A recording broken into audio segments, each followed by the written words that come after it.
Mari kita bersama-sama membuka Alkitab kita dari Yakobus pasal 1 ayat 12. Kita mulai Yakobus pasal 1. Kita baca dari ayat 12 sampai ayat yang ke-15.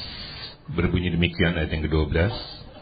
Berbahagialah orang yang bertahan dalam pencobaan, sebab apabila ia sudah tahan uji, ia akan menerima mahkota kehidupan yang dijanjikan Allah kepada barang siapa yang mengasihi Dia. Apabila seorang dicobai, janganlah ia berkata, pencobaan ini datang dari Allah. Sebab Allah tidak dapat dicobai oleh yang jahat, dan ia sendiri tidak mencobai siapapun. Tetapi tiap-tiap orang dicobai oleh keinginannya sendiri, karena ia diseret dan dipikat olehnya. Dan apabila keinginan itu telah dibuai, ia melahirkan dosa, dan apabila dosa itu sudah matang, ia melahirkan maut. Saudaraku sekalian, ada pelajaran yang sangat berharga dari perikop yang kita baca ini. Kita harus memperhatikan dengan teliti, sehingga kita menangkap maksud Yakobus di dalam tulisannya ini. Berbahagialah orang yang bertahan dalam pencobaan, sebab apabila ia sudah tahan uji, ia akan menerima mahkota kehidupan yang dijanjikan Allah kepada barang siapa yang mengasihi Dia. Ini kalimat syarat dengan kebenaran. Apabila seorang dicobai, janganlah ia berkata pencobaan ini datang dari Allah, sebab Allah tidak dapat dicobai oleh yang jahat, dan ia sendiri tidak mencobai siapapun. Tetapi tiap-tiap orang dicobai oleh keinginannya sendiri. Ini kalimat penting digarisbawahi. Tetapi tiap-tiap orang dicobai oleh keinginannya sendiri, karena ia diseret dan dipikat olehnya. Jadi keinginannya sendiri itulah yang menjadi masalah. Keinginan sendiri tiap-tiap orang itulah yang menjadi masalah, yang menyeret dan memikat seseorang. Dan apabila keinginan itu telah dibuahi, ia melahirkan dosa. Dan apabila dosa itu sudah matang, ia melahirkan maut. Saudara sekalian, ayat ini sudah saya baca sejak saya muda. Dan tentu sebagai seorang pengkhotbah, saya juga telah mengkhotbahkannya. Tetapi kalau hari ini saya membaca kembali ayat ini, saya menemukan sesuatu yang luar biasa yang harus sungguh-sungguh kita perhatikan. Berbahagialah orang yang bertahan dalam pencobaan. Tadi saya mengajak saudara memperhatikan ayat 14 bagian A. Tetapi tiap-tiap orang, apa saudara?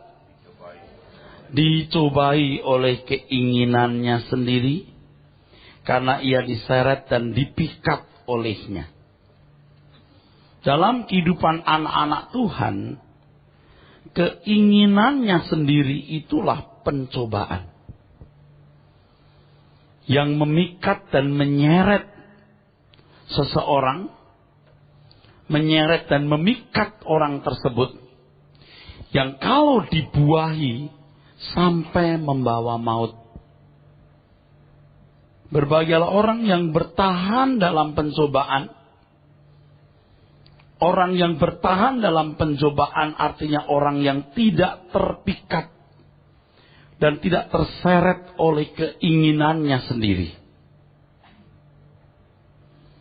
Sebab apabila ia sudah tahan uji, dia tidak terpikat dan tidak terseret oleh keinginannya sendiri. Ia akan menerima mahkota kehidupan, reward di dalam kekekalan nanti, yang dijanjikan Allah kepada barang siapa yang mengasihi Dia. Tadi sudah saya ucapkan satu kalimat, ayat ini syarat dengan kebenaran. Orang yang tidak terpikat dan tidak terseret oleh keinginannya sendiri adalah orang yang mengasihi Dia. Mari kita kembali perlahan-lahan memperhatikan ini, saudaraku. Berbahagialah orang yang bertahan dalam pencobaan. Apa pencobaan ini, saudara? Keinginannya sendiri. Sebab apabila ia sudah tahan uji, apabila ia tidak terpikat dan terseret oleh keinginannya sendiri, ia akan menerima mahkota kehidupan, kemuliaan bersama dengan Kristus yang dijanjikan baik untuk Tuhan Yesus juga untuk kita. Kepada barang siapa yang mengasihi Dia. Saudaraku, orang yang tidak terpikat dan tidak terseret oleh keinginannya sendiri adalah orang yang mengasihi Tuhan. Di sini kita diperhadapkan kepada dua kutub. Dan kita harus mengambil keputusan. Mengasihi Tuhan atau tidak mengasihi Tuhan.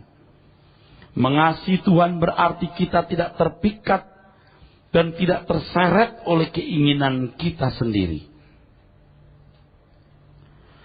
Dalam hal ini kita mengerti mengapa dalam doa Bapa kami, kalimat ini perlu diucapkan oleh Tuhan Yesus Kristus di Injil Matius pasal 6, saudaraku, ayat yang ke-13. Ayat yang ke-13. Dan janganlah membawa kami ke dalam pencobaan, tetapi lepaskanlah kami daripada yang jahat. Saudara, saya ingatkan bahwa doa Bapa kami bukan sekedar formula kalimat doa, tetapi formula kehidupan. Di dalam doa Bapa kami kita menemukan pattern atau pola hidup anak-anak Tuhan. Way of life orang percaya. Bagaimana seharusnya kita hidup. Doa Bapa kami merupakan peta kehidupan orang percaya. Nah, saya ambil contoh misalnya kalau kalimat berikanlah kami pada hari ini makanan kami yang secukupnya, bukan berarti seseorang hanya mengangkat tangan berdoa, lalu Tuhan mengirimkan beras dari langit kepadanya. Sehingga tanpa kerja, dia cukup meminta, ia bisa mendapatkan nafkah. Ia bisa memenuhi kebutuhan jasmaninya. Bukan itu. Berikanlah kami pada hari ini makanan kami yang secukupnya, artinya kita harus bekerja. Kita harus mencari nafkah. Kita harus menggunakan semua potensi jasmani dan rohani untuk bertanggung jawab menghidupi diri dan orang-orang yang memiliki tanggung jawab kita. Demikian pula dengan ayat yang ke-13 ini. Dan janganlah membawa kami ke dalam pencobaan, tetapi lepaskanlah kami daripada yang jahat. Lepaskan, rusai. Begitu dalam bahasa aslinya. Rusai. Bebaskan. Kata jahat dalam teks ini adalah poneros. Yang dalam versi King James diterjemahkan evil. Ada beberapa kata dalam bahasa Yunani yang diterjemahkan jahat dalam bahasa kita. Selain kata poneros, ada kata kakos dan paulos. Kalau kakos ini menunjuk kejahatan dalam karakter, saudara. Kakos itu menunjukkan kejahatan dalam karakter, kakos. Dulu kalau toilet atau WC kita sebut kakus. Apakah kakus dari kata kakos? Nggak tahu. Tapi ini kebetulan ada kedekatan lafal. Ya. Kakos itu artinya Jahat dalam arti karakter. Kakos.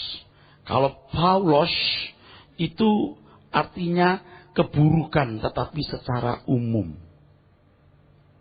Kalau kakos itu kejahatan dalam karakter, Paulos itu ke sesuatu yang buruk dalam arti umum. Sedangkan poneros ini menunjuk kejahatan dalam pikiran. Kejahatan dalam pikiran. Kata poneros menunjuk pola keinginan atau hasrat yang menyebabkan seseorang melakukan suatu tindakan. Poneros. Seperti Daud yang dari sotoh istananya memandang Betseba, timbul poneros di dalam pikirannya. Jadi kalau Tuhan Yesus mengajarkan kita doa Bapa kami, dan janganlah membawa kami ke dalam kejahatan, atau lepaskanlah kami daripada yang jahat. Artinya, saudaraku sekalian, Tuhan menghendaki agar kita keluar, menjauhi diri dari pikiran yang tidak sesuai dengan kehendak Tuhan. Katakan amin. Kalau tadi saya menjelaskan kalimat berikanlah kami pada hari ini makanan kami yang secukupnya, artinya kita harus keluar rumah bekerja. Kita harus menggunakan seluruh potensi jasmani rohani kita untuk mencari nafkah. Maka kalimat dan janganlah membawa kami ke dalam pencobaan, tetapi lepaskanlah kami daripada yang jahat. Artinya, saudaraku, kita harus menjauhi dari pikiran yang tidak sesuai dengan kehendak Allah. Jadi kalau kita mengatakan dan janganlah membawa kami dalam pencobaan, tetapi lepaskanlah kami daripada yang jahat, bukan berarti lalu otomatis kita dapat terhindar dari segala pikiran-pikiran yang bukan dari Tuhan. Pikiran-pikiran yang bukan dari Tuhan akan bisa masuk di dalam pikiran kita karena kita membuka mata, kita membuka telinga. Dan melalui jendela ini, saudaraku sekalian, bisa muncul berbagai keinginan-keinginan. Tapi biarlah keinginan itu jangan dibuai. Katakan amin. Kita kembali ke Yakobus tadi, saudaraku. Tetapi orang-orang dicobai oleh keinginannya sendiri karena ia diseret dan dipikat olehnya. Dan apabila keinginan itu dibuai, kita tidak bisa menghindari burung terbang di atas kepala kita. Tetapi kita bisa menghindarkannya kalau dia bersarang di kepala kita. Mata kita ini seperti lensa kamera, saudara. Ya, dia bisa menangkap semua gambar dan warna. Tetapi jangan dicepret, ini masalahnya. Jangan dibuai sehingga melahirkan dosa, dan dosa itu kalau matang melahirkan maut. Jadi keinginan-keinginan yang kita umbar, saudaraku, itu bisa terbuahi sampai melahirkan dosa, dan dosa itu kalau matang melahirkan maut. Selama ini kita tidak mewaspadai bahwa ternyata pikiran kita, saudara, keinginan-keinginan kita sendiri itu pencobaan yang besar, yang bisa memikat kita dan menyeret kita, saudara, ke dalam maut. Untuk itu pikiran kita harus selalu dibaharui. Roma 12 ayat yang kedua. Dan saudara akan pasti sering mendengar saya mengucapkan kalimat Roma 12 ayat yang kedua ini. Pikiran harus selalu diperbaharui. Kalau saudara datang ke gereja, saudara datang ke pendalaman Alkitab, saudara mendengar suara kebenaran, pikiran saudara dibaharui. Itu sangat berbeda kalau saudara jalan-jalan ke mall dengan 3-4 teman, dengan subjek percakapan-percakapan yang tidak menguduskan pikiranmu. Sangat berbeda, bahkan jauh berbeda. Saudara membaca Alkitab, saudara membaca firman Tuhan, saudara membaca renungan dan majalah rohani yang baik, itu bisa memperbaharui pikiran saudara. Saudara mendengarkan khotbah, itu bisa memperbaharui pikiran saudara. Sangat beda kalau saudara hanya membaca buku umum, atau saudara melihat acara TV dengan subjek-subjek tertentu. Akan sangat berbeda. Jadi pikiran hati kita ini seperti sebuah taman. Dan kalau Tuhan telah menebus kita dengan darahnya, pikiran hati kita juga milik Tuhan, yang harus dijagai. Harus dijagai. Kalaupun, saudaraku sekalian, masuk segala unsur-unsur asing, biar dia tidak bertahan di situ. Harus dihalau dengan kebenaran firman. Filipi 4 ayat yang ke-8 berbunyi demikian. Jadi akhirnya saudara-saudara, semua yang benar, semua yang mulia, semua yang adil, semua yang suci, semua yang manis, semua yang sedap didengar, semua yang disebut kebajikan dan patut dipuji, pikirkanlah semuanya itu. Ya, saudara. Halau semua yang bukan dari Tuhan. Halau semua yang tidak sesuai dengan pikiran Tuhan. Halau semua yang tidak sesuai dengan kehendak Tuhan. Pikirkan semua yang manis, yang sedap didengar, semua yang disebut kebajikan, yang patut dipuji. Pikirkanlah semuanya itu. Oleh sebab itu, saudaraku sekalian, ketekunan saudara untuk sungguh-sungguh menjaga hati saudara, itu penting, itu yang menyelamatkan kita. Bukankah banyak orang berkata, saya tidak bermaksud mau mencelakai diri saya. Saya tidak bermaksud mau mengkhianati Tuhan. Saya tidak bermaksud meninggalkan Tuhan. Saya mau jadi baik-baik.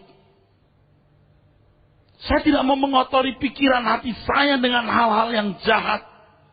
Tetapi kalau tidak ada langkah untuk memperbaharui pikiran, tidak ada langkah untuk menghalau semua yang tidak sesuai dengan kehendak Allah, itu sama saja kita membiarkan pikiran hati kita diisi unsur-unsur yang tidak sesuai dengan kehendak Tuhan. Mata kita ini bisa berbahaya, saudaraku. Kita tidak bisa menghindarkan mata kita dari melihat banyak hal. Dan kita tidak bisa menghindarkan telinga kita mendengar banyak hal. Tetapi kita bisa menghalau kalau sesuatu itu mau bersarang di pikiran kita. Katakan amin. Hidup ini harus kita perjuangkan seperti itu. Amsal 4 ayat 23 mengatakan, jagalah hatimu dengan segala kewaspadaan. Saya senang dengan kata segala kewaspadaan. Dengan segenap kewaspadaan. Ini berarti bukan dengan setengah-setengah, tetapi dengan segenap hati. Amsal 4 ayat 23. Silakan saudara baca. Ayat yang ke-23 berbunyi demikian. Jagalah hatimu dengan segala kewaspadaan, karena dari situlah terpancar kehidupan. Jagalah hatimu dengan segala kewaspadaan. Bapak Ibu saudaraku sekalian, kalau kita jujur, tidak banyak orang yang sungguh-sungguh menjaga hatinya dengan segala kewaspadaan. Tidak bermaksud mau mencelakai diri. Memang tidak bermaksud mau meninggalkan Tuhan. Tidak bermaksud mau berbuat jahat.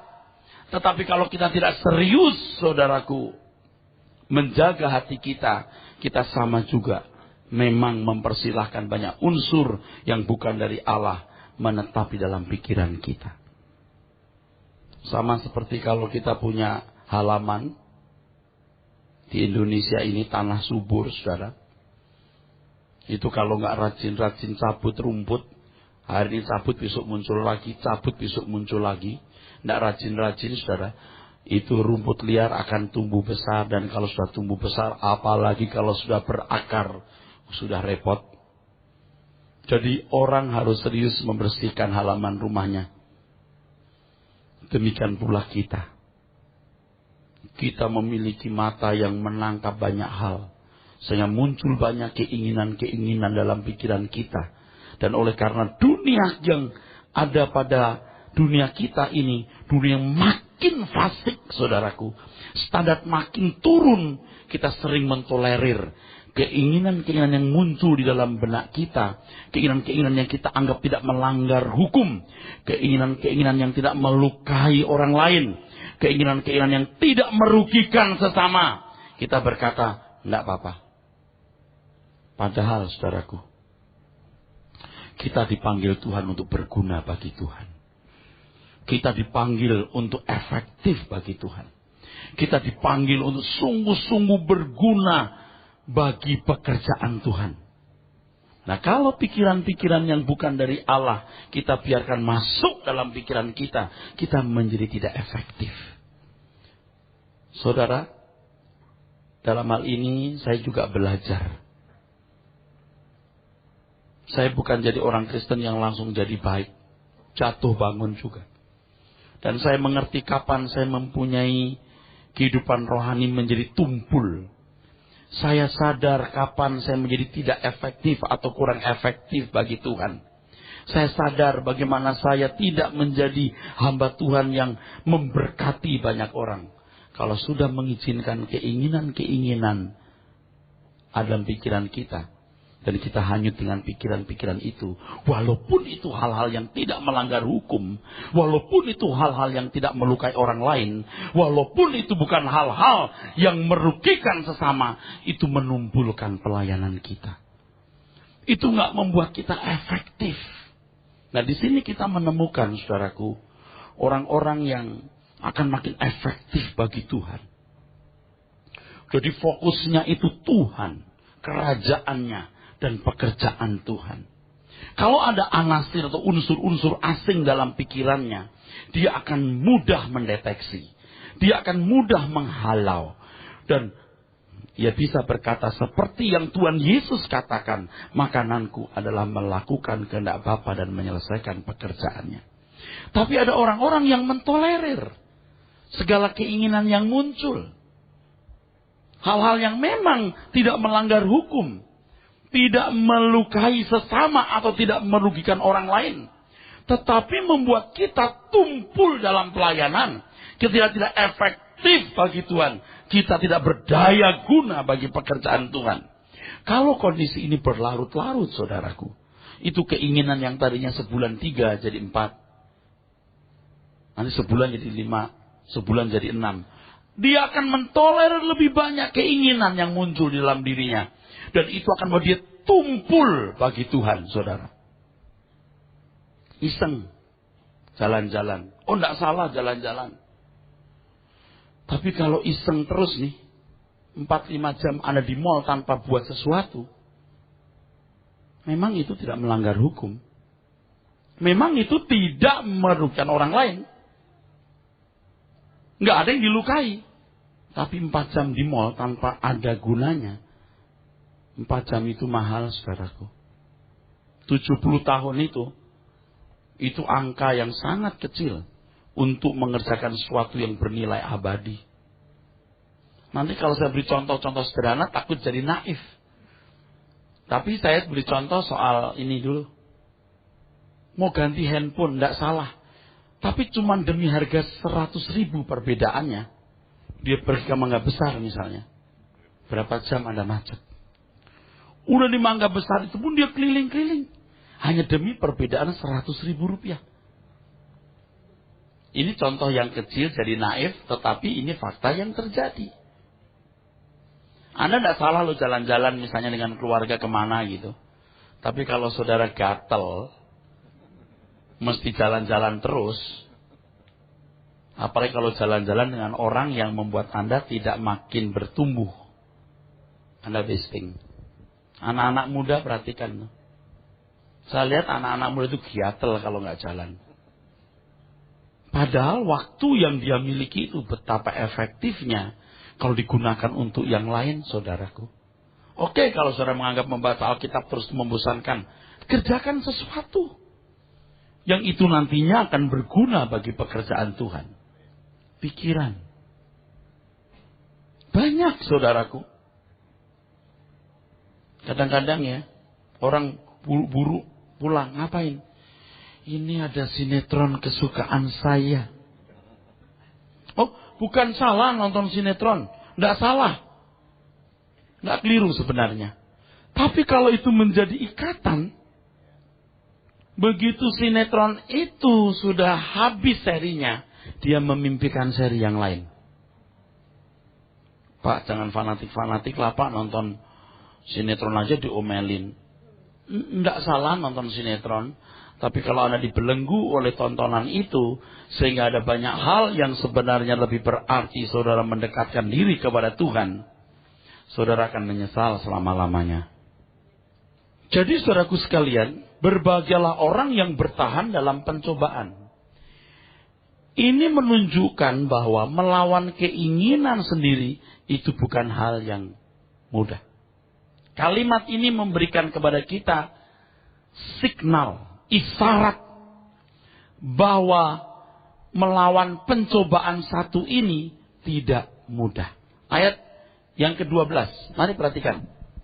Ayat yang ke-12, berbahagialah orang yang bertahan dalam pencobaan, sebab apabila ia sudah tahan uji, ia akan menerima mahkota kehidupan yang dijanjikan Allah kepada barang siapa yang mengasihi Dia.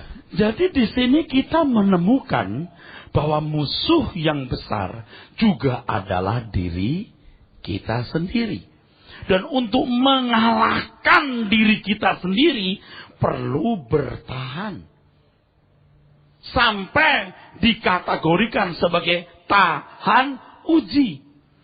Dan ternyata saudaraku, kalau kita bisa mengalahkannya, kita akan menerima mahkota kehidupan. Nah, banyak orang tidak bisa, saudaraku sekalian, membedakan mana kehendak Tuhan, mana yang bukan kehendak Tuhan.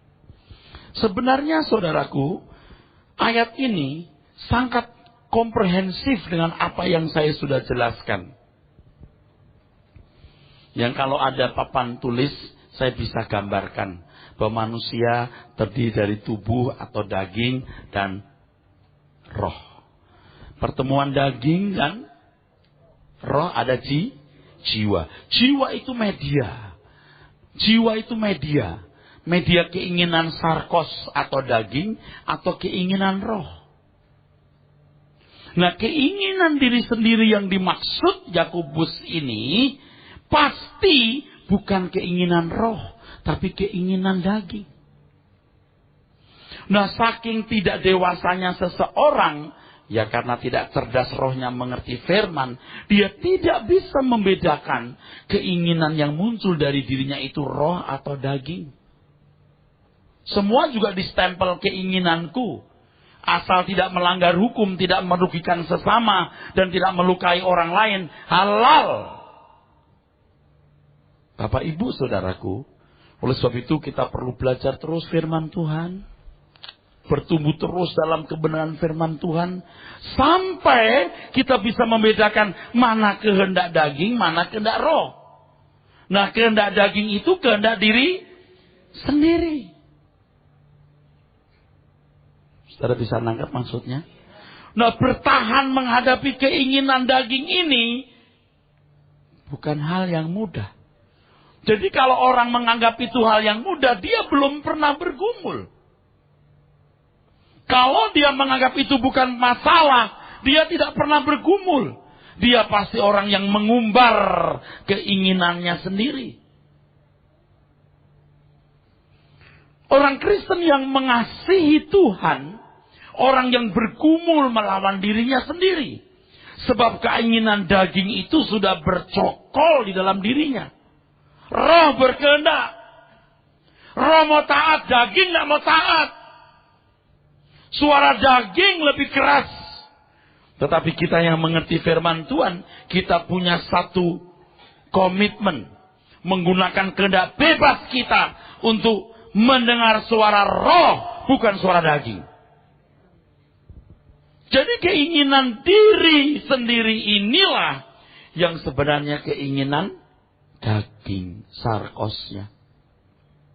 Salah satu kiat yang saya bisa bagikan, saudaraku. Saudara, adakan waktu berlutut, berdoa, lalu merenung perbuatan-perbuatan yang kita lakukan. Maka di sana akan lebih jelas kehendak daging dan kehendak roh. Diam, berlutut, tentu berdoa, lalu bawa semua masalah. Bawa semua keinginan yang sudah dibuahi sampai menjadi perbuatan-perbuatan itu. Maka kita bisa lebih menangkap ini kehendak daging, ini kehendak roh. Adakan waktu untuk itu. Tapi begitu selesai berdoa, saudara keluar ruang doa, lakukan keinginan daging. Ngerti maksudnya? Di situ saudara tahu apa artinya roh berkehendak, daging lemah. Misalnya ngadepin mertua. Misalnya. Mungkin kita tidak mengutuk mertua. Matilah kau. Tidak mengutuk. Tapi ada trik-trik yang kita lakukan. Ya. Dari trik-trik itu sebenarnya kita ingin menyingkirkan mertua dari rumah. Misalnya. Jadi pada waktu berdoa kita tahu itu kedagingan. Tuhan ampuni aku. Begitu keluar ruang doa, lakukan lagi trik itu. Tapi kalau saudara bertahan, aku tidak boleh memaksakan keinginanku untuk melukai mertuaku. Aku tidak mau memaksakan pikiranku untuk mengingini ini. Nah, tahan uji itu yang mendatangkan mahkota. Sebab tahan uji itu pasti buahnya adalah menyukakan hati Tuhan. Karena itu bukti dari mengasihi Tuhan. Jadi Yakobus ini tulisannya tidak sederhana. Ini tidak sederhana. Nah, sekarang saya lanjutkan. Pikiran kita itu bisa menjadi kendaraan iblis. Merusak rencana Allah. Di Matius 16 kita sudah membaca juga berulang-ulang. Tuhan Yesus berkata kepada Petrus di ayat 23. Matius 16 ayat 23. Berbunyi demikian ayat yang ke-23. Maka Yesus berpaling dan berkata kepada Petrus, "Enyahlah iblis, engkau suatu batu sandungan bagiku, sebab engkau bukan memikirkan apa yang dipikirkan Allah, melainkan apa yang dipikirkan manusia." Yang dipikirkan manusia sama dengan iblis, setuju nggak? Nah iya, ulangi Pak, ulangi. Ayat yang ke-23, maka Yesus berpaling dan berkata kepada Petrus, "Enyahlah iblis, engkau suatu batu sandungan bagiku, sebab engkau bukan memikirkan apa yang dipikirkan Allah, melainkan apa yang dipikirkan manusia." Oleh iblis. Lah yang diusir iblis, yang dibawanya manusia gimana Pak? Di sini kan ada pesan yang kita harus tangkap bahwa yang dipikirkan manusia itu bisa dari iblis. Atau di konteks ini sama dengan pikiran iblis. Nah kalau kita jadi anak-anak Tuhan yang menerima Roh Kuduslah yang mewakili Tuhan Yesus menghardik pikiran itu. Kalau mau dihardik. Dengan cara apa Roh Kudus menghardik pikiran kita? Alkitab. Jadi kalau orang tidak mengerti firman Tuhan, nggak ada hardikan. Bablas angin. Angin dari mana saja. Tapi kalau dia mengerti firman Tuhan, dia doa dalam keteduhan, dihardik. Enyah iblis. Nah itu baru dihardik. Apakah saudara mendengar hardikan Tuhan?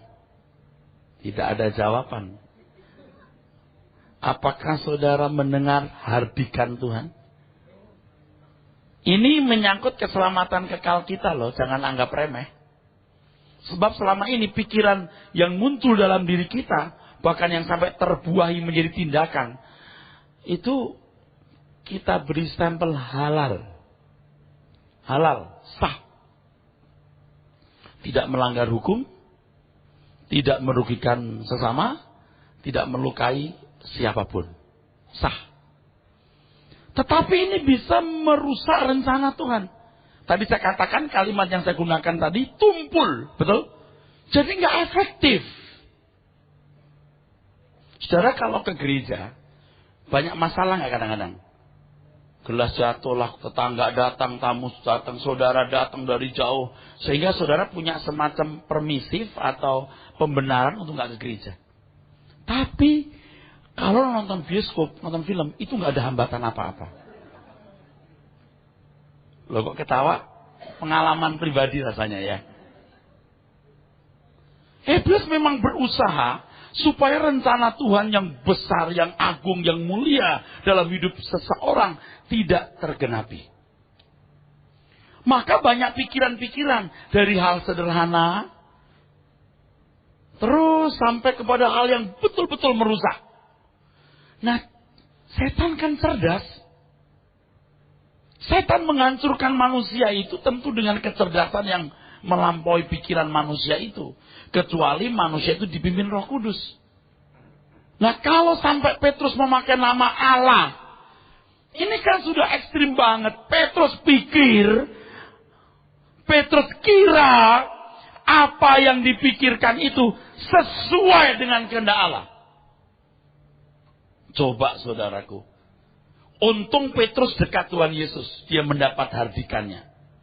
Kalau Petrus ke mall 4 jam. Kalau Petrus hanya jalan-jalan. Kumpul dengan orang-orang yang fasik. Yang tidak rohani. Tidak ada hardikan yang ada. Api ketemu bensin. Rusak sudah. Saudara mengerti? Dengan siapa kamu bergaul? Kamu bisa menjadi seperti dia. Saudara yang selalu mendengar suara kebenaran, itu pasti berbeda dengan orang yang datang, nggak datang, seperti PLN waktu itu yang mati hidup. Beda. Pertanyaannya sederhana, saudara mau serius hidup nggak? Oh serius dong. Bertahanlah. Nanti saudara sediakan waktu untuk menguji semua pikiran yang muncul di dalam diri kita yang sudah terbuahi menjadi tindakan. Coba, ayo. Nah kalau ada pikiran-pikiran atau hasrat-hasrat atau keinginan, betul? Keinginan telah terbuahi dan kita nikmati, kalau dilepaskan itu sakit sekali. Jadi lepaskan itu sebelum kecanduan. Ibu-ibu omang amin. Apa yang diamini ini ya? Berlian. Oke. Model baju. Bukan tidak boleh pakai baju yang modis. Bukan tidak boleh. Tapi kalau itu menjadi ikatan, sorry ya. Tidak salah punya permata. Tapi kalau itu jadi ikatan, hati-hati. Sebelum saya mati, kata seorang ibu, saya mau pakai berlian 30 karat. Apa sih yang begitu-begitu, saudara? Anak Tuhan sudah tidak begitu lagi, saudara. Saya sudah mendengar kok seorang bapak berkata, sebelum saya meninggal, saya harus punya gedung. Tidak apa-apa kalau Tuhan mau kasih, tapi kalau itu menjadi belenggu, Anda salah. Memang kita tidak bisa tidak punya keinginan. Sebab manusia diciptakan Tuhan, saudaraku, dengan keinginan. Tetapi, saudaraku, keinginan kita harus ditundukkan di bawah otoritas kedaulatan Tuhan. Agar supaya kita menjadi hamba-hamba yang melakukan kehendaknya. Kembali ke Matius pasal 6. Ke doa Bapa kami lagi, saudara. Matius pasal 6, saudaraku, ayat yang ke-10. Ayat yang ke-10. Datanglah kerajaanmu, jadilah kehendakmu di bumi seperti di sorga. Bapak Ibu, saudaraku sekalian, ini menjadi pergumulan kita semua dan menjadi persoalan kita semua. Ini perjuangan kita semua.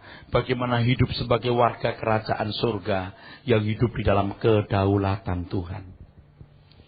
Nah, dunia kita hari ini dibawa kepada semangat materialisme yang sangat kuat. Dan manusia menjadi manusia yang konsumeristis. Dan gaya hidup yang konsumtif. Iklan-iklan berbagai produk dari kosmetik sampai kendaraan begitu memikat. Sehingga mendorong atau membangkitkan minat banyak orang untuk memilikinya. Dan orang telah diperbudak oleh berbagai minat-minat itu. Dan rasa-rasanya, kalau belum memiliki apa yang orang lain miliki, hidup terasa belum lengkap. Handphone saja, saudara, ya. Kalau nggak ganti tiap 2 bulan, nggak mantep. Udah ganti itu pun, casingnya seminggu sekali ganti. Hari ini biru, besok kuning, besok batik, besok macam-macam, saudara. Keadaan ini membuat banyak orang tidak dapat membedakan antara apa yang menjadi kebutuhan dan apa yang diingini. Apakah ini kebutuhan, apakah ini keinginan? Sebab tidak semua keinginan adalah kebutuhan. Dan sering yang kita anggap kebutuhan ternyata adalah ambisi untuk memuaskan keinginan sendiri. Atau ternyata itu merupakan keinginan mata. Yang memuaskan keangkuhan hidup kita. Nggak mantep. Nggak keren kalau nggak pakai mobil ini. Nggak keren kalau nggak pakai handphone ini. Nggak keren kalau nggak pakai baju ini. Nggak keren kalau nggak punya rumah pribadi. Ini rumah siapa, Bro? Ini sih berkat Tuhan, rumah sendiri. Rumah siapa, Bro? Kontrak. Beda ya? Padahal mau kontrak, mau rumah pribadi, tidak usah pakai minder. Tahu, saudara? Jadi rasa cukup ini sudah makin jauh dari kehidupan manusia. Padahal ibadah harus disertai rasa cukup. Kalau rasa cukup sudah terhalau dari pikiran, ibadah kita rusak. Sudah tahu, saya ngomong begini, ini gampang, prakteknya sulit. Karena saya juga punya mata. Dan saya juga punya potensi jepret. Dari perkara kecil. Kita banyak luntas. Karena perkara-perkara kecil. Dan ketika kita mentolerir perkara-perkara kecil tersebut, akhirnya menumpuk jadi gunung. Dan rencana Tuhan yang besar dalam hidup kita gagal. Ini ya kalau dalam kehidupan anak muda misalnya ya. Mestinya dia sekolah, mestinya dia belajar, dia jalan-jalan, dia ketemu. Kalau wanita ketemu cowok, pacaran. Wah, itu jalannya tuh, hancurnya tuh luar biasa. Mengerikan ya, saudara. Setan itu betul-betul jejaknya itu bisa tidak nampak, tapi aktif. Pemberitaan firman ini terkesan sederhana, saudaraku. Tapi disinilah sebenarnya inti pergumulan kita. Sebab kita setiap hari harus memilih. Harus menentukan apakah kita hidup di dalam hasrat-hasrat keinginan kita sendiri atau kita hidup dalam hasrat-hasrat dan keinginan Tuhan. Nah, dunia kita ini dunia yang sudah semakin fasik. Yang membuat kita semakin jauh dari pikiran Tuhan, dari rencana Tuhan. Orang memaksakan keinginannya sendiri, rencananya sendiri. Kalau kita membaca 1 Timotius pasal yang ke-6, dengan mendengar khotbah ini kita makin tahu, ya, kenapa Paulus mengatakan bahwa akar segala kejahatan adalah cinta uang. Sebab dengan cinta uang, saudaraku, orang akan mengingini banyak yang lain. Dan akhirnya dia menjadi rusak. 1 Timotius pasal 6, ayat yang ke-6. Bapak Ibu, sebelum kita baca ya, saya ajak saudara memperhatikan orang-orang yang biasa berlimpah harta. Sakit nggak rata-rata? Kalau dilihat dari kacamata Alkitab, rata-rata sakit. Rata-rata sakit. Dan penyakit yang paling membahayakan, yang merasuk diri orang yang biasa berlimpah dengan materi adalah tidak bisa dikendalikan oleh siapapun. Bahkan oleh Tuhan sendiri. Kalau orang nggak punya apa-apa, miskin, melarat, nggak bisa jalan-jalan, nggak bisa beli ini, nggak bisa beli itu, Aku berserah pada pengaturanmu. Tapi kalau hartanya banyak, saudara, dia bisa buat apa saja dengan apa yang dia miliki. Secara psikologi itu telah membentuk watak karakternya. Dia bisa ngatur orang, dia bisa putar balikkan hukum, dia bisa beli pejabat. Uang itu bisa merusak dia. Nah, makanya orang yang sudah diracuni oleh gaya hidup seperti itu, susah sekali merubahnya, saudara. Ada orang berkata begini, Pak Iras, jemaatnya kaya-kaya ya. Makin banyak orang kaya di gereja kita, makin angel ngurusnya, saudaraku. Makin sulit ngurusnya. Kecuali orang-orang kaya ini bertobat. Tapi kita butuh kekayaan, Pak. Amin. Kita membutuhkan fasilitas untuk pelayanan.